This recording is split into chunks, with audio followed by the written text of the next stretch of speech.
Hello and welcome back. I'm Alicia Ann, and today we are going to talk about how to find the right voice teacher for you. Not everyone is going to be a good fit. You have to know what to look for and how to determine if you will align with them. You could find the best voice teacher on the planet. The people who taught Ariana Grande and Taylor Swift and Kristen Chenoweth and Renee Fleming. The people at the very top of their game, and they might still not be a good fit for you. I hope this video today will provide some direction to show you what to look for to put you in the position to find the best teacher or vocal coach for you. And also to know what questions to ask when you're looking for that teacher. So without further ado, let's begin.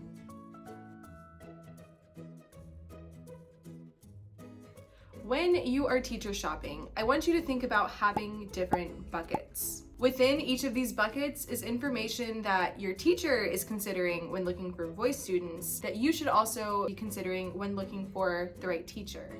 That way your criteria and their criteria kind of align together. So today we're gonna focus on the 3 P's: philosophy, policy, and passion. As we dig into each of these buckets, eventually you will have your own bucket and you'll be pulling the information to create what you want in your bucket that you can then bring to your prospective teacher. You'll be able to say, hey, here's what's in my bucket. Do you got this in your bucket? Yeah? Okay, let's chat. Let's start with philosophy. The philosophy around teaching can refer to so many different things, but for the sake of this video, we're mainly going to talk about teaching style. Let's draw some parallels between teaching styles and parenting styles. You can have helicopter parents, strict parents, free-range parents, child-led parenting, and high achievement parents as some examples. By the way, I definitely took these examples from that new TV show, The Parent Test, where they test the different parenting styles and see which one wins in the end. Dude, I love that show. Anyway, the same is true for teaching. Some teachers focus on fundamental technique, building your skills from the ground up so that you can apply it to any song you want to sing. There's the teachers that are more student-based, where they listen heavily to your opinions and what you want to work on, and they kind of get out of the way and let you lead. There's teachers on the opposite end of that spectrum who won't let you choose any of the repertoire, and they will choose everything to build your specific voice because they're the professional and they know what's best. There are product-driven teachers who are performance-based, and then there are process-driven teachers who focus on the journey, showing up consistently for lessons and learning within that contained private lesson. There are teachers who use discovery learning, where they will ask you the questions that lead you to the answers. And then there's the teachers who do the opposite, who they will always tell you very directly what the answer is and what you need to know, without the exploration of discovering it on your own. Each teaching style has its pros and its cons, and honestly, I think you'd be hard-pressed to find any teacher who is married to one specific thing and don't include a variety of these different styles I have mentioned. In fact, good teaching will use many different facets to complete a holistic music education for you. But the important thing is what you prioritize and what they prioritize, and making sure that that matches. And actually, even more basic than that, you want to make sure that the teacher has considered these things and they're not just going in blindly and teaching you whatever. Like, they have a system, they have a philosophy around this. I mean, that's what we're talking about here. The philosophy, it drives everything that you will learn and how you will learn it. So it's important that you have thought about it and they have thought about it as well. So what are the questions that you should ask or look for answers to when you're considering a new teacher? The following list has been created from one of my college textbooks, Professional Piano Teaching by Janine Jacobson. This was part of a piano pedagogy class, of course, but the development of a teaching philosophy applies whether you're teaching piano or voice or trumpet or violin. So number 1, who makes the curricular decisions? Who decides what you will sing, how you will sing it, how much you will practice, what are those kind of expectations? Number 2 is, what are the teaching standards? What do they expect from you? How is it determined how you move on from a song, or if you keep working on it forever and ever? Do you have to memorize songs for them to be considered mastered? Or is it more fluid, where the mastery doesn't matter as much as other aspects that we will talk about? Number 3, I would suggest asking, what happens if I want to sing a song that is outside my ability level? Will we shelve it until I'm capable of it, or will we find a simplified way for me to sing it? There's lots of different philosophies around this question, and every teacher I've ever met has an opinion on it. And it really comes down to the question you're really asking is like, what is important to the teacher? Is it you finding fulfillment in your singing by singing a song that you love to sing, even if it's outside your ability? Or are they more focused on your skills and building those skills and not letting you touch something that could potentially hurt your voice? That's important to consider too. Number 4 is, what is the scope of the curriculum? What is included in a normal lesson? What could you expect to do each week? Do we focus on voice building exercises, and is that something part of each lesson and something I'm expected to practice each week? Are there ear training and sight singing expectations? How is music theory incorporated, if at all? Will there be opportunities for you to explore your creativity with improvisation or songwriting? All of these things can be taught in a private lesson. Not all teachers use it, and to be honest, like you can't do everything in every lesson. So a teacher's philosophy will show you what is important to them and what are they going to bring to the table without you having to preface it, I guess. Because maybe you don't care about music theory. Maybe you just want to learn how to sing. Or maybe you care a lot about like the anatomy of what is going on inside, how the voice is working, and that specific teacher that you're considering is more focused on teaching you how to read music. Or maybe you want to know more about music history. Like there are so many things that you can learn in a private lesson, and so don't sell yourself short by just showing up and like taking whatever comes your way.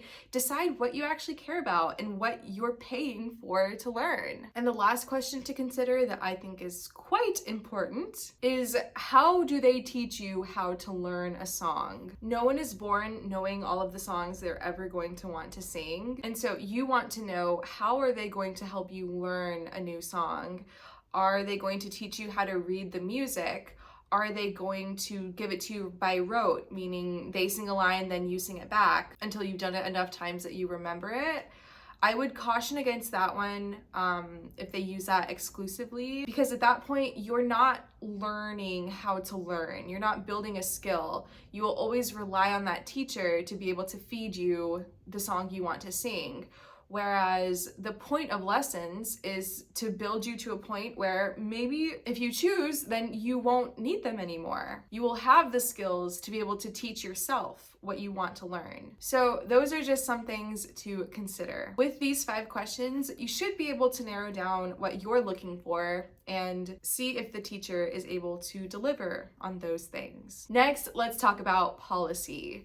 Sometimes we don't like to talk about it, but truthfully, the lesson policies can have the biggest impact on your success and enjoyment in lessons. Policy refers to everything around having lessons. That doesn't include the actual time that you're being taught. Some of it might be straightforward, like the cost per lesson, for example. All of the lesson policies are set by the teacher, and then you decide if you want to agree to those terms. We all work a little bit differently. Some teachers can be very forgiving if you can only give a couple hours notice if you need to miss a lesson, for example, and they won't charge you. Some teachers require 24 hours, like a doctor's appointment, if you're going to miss a lesson. And some teachers enforce a policy where you pay regardless if you're there or not, because they need that consistent income to make a living. So regarding policy, these are some questions that you can ask. Number 1, what is the rate for the lesson? How much does it cost? Number 2 is, what is the commitment level? Do I pay per month, per semester, per week? Things like that.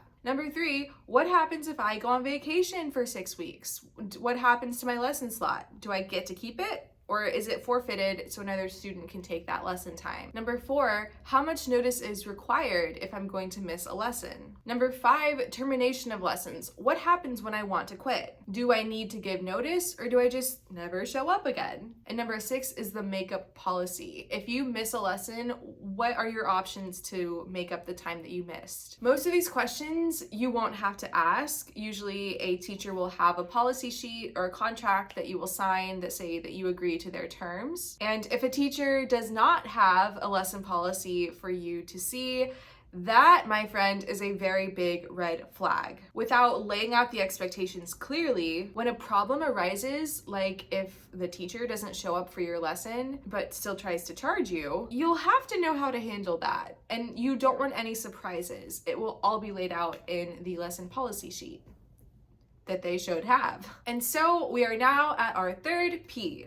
Passion. This third point is probably the most important when you're searching for a teacher. What is that teacher passionate about? What do they feel is their calling as a teacher? Sure, anyone can teach singing. And there are many teachers who are great generalists who can teach you any song, any person, and leave you with better skills. But like, what gusto is that adding to their life? And if they don't have that kind of fulfillment, how are you going to get that kind of fulfillment? It's a two-way street. So if you can find a teacher who is passionate about this specific skill or age level or genre that you are seeking, then that might be the best match for you. So here are some questions to ask to get down to their passion. You can ask them, what is their favorite age group to teach? There's some teachers who are passionate about getting singers started. So teaching that ages 9 to 12 age group is their favorite thing ever. They use the Full Voice series and they get those students set up for a lifetime success in singing. Other teachers like to teach fully developed voices, which doesn't happen until about the age of 25. And some teachers like to focus on older voices that want to stay in shape so that they can keep singing all through retirement. Every teacher usually has a niche age group that they prefer to teach. I will also say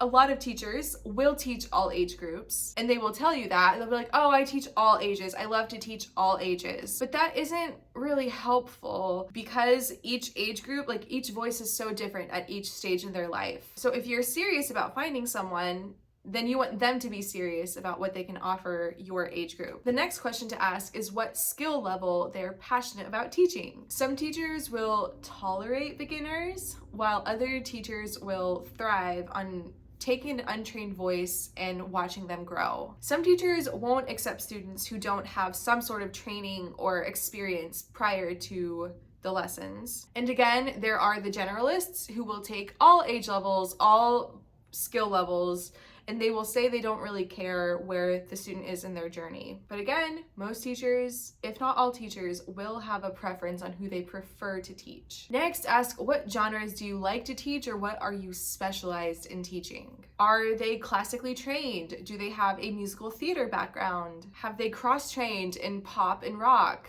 Or do they find their joy in country twang? Again, don't accept all of them as an answer. No one is passionate about everything. That means they're passionate about nothing. Really dig for an answer that satisfies something specific. And the last question to ask is, what are the skills that you love to teach? Do they love to teach ear training and music theory so that students can learn the technicalities of how music works? Do they enjoy teaching belting and riffing? There's so many skills that teachers are taught along our journey in becoming a teacher. And so your job when finding someone is like, what makes them tick? What makes them so excited that they're going to bring you extra stuff? They're not just going to meet the bare minimum. You're going to get above and beyond what you want in the area that you want because it's important to you and to them. So these are all very good things to consider when looking for a voice teacher. With the online world growing every day, you can truly find a good teacher almost anywhere. But the question is, who is going to be the best fit for you with where you are in your journey and where you want to go with it? I hope that this video has been helpful in knowing what questions to ask when looking for your voice teacher. If you did find it helpful, you might want to check out this video where I show you how to build your own vocal warm-up routine. A pretty good prerequisite to finding a teacher. Anyways, I hope that you are having a beautiful day wherever you are, and I will see you in the next video.